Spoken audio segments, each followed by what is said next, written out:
இன்னி கூட கரெக்டாக பார்த்தா 10லேருந்து 12 நாள் ஆச்சு இந்த தக்காளி செடி, மிளகாய் செடியெல்லாம் நட்டு, கத்திரி செடியெல்லாம்.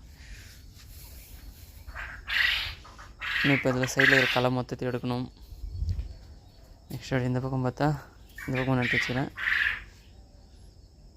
எனக்கு அந்த கோஸ் செடி தான் சூப்பராக வந்துருச்சு. சும்மா கொடுத்தான், சரி எடுத்துன்னு போய் நடு அப்படின்ட்டு கூட தெரியும். அருமையாக வந்துருச்சு இந்த கோஸ் தான்.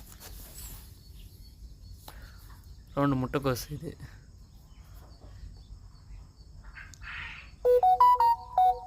சரி, அவ்வளோ சூப்பராக இருக்குது செடி. இப்போ தக்காளி செடி நல்லா வந்துருச்சு. க்ளீனாக கொஞ்சம் எண்ணெயில் கொஞ்சம் மண் சேர்த்து களை எடுக்கணும். களை எடுத்துட்டு ரெடி பண்ணால் இப்போ இதுங்களாம் செடிங்க வர நல்லா இன்னும்.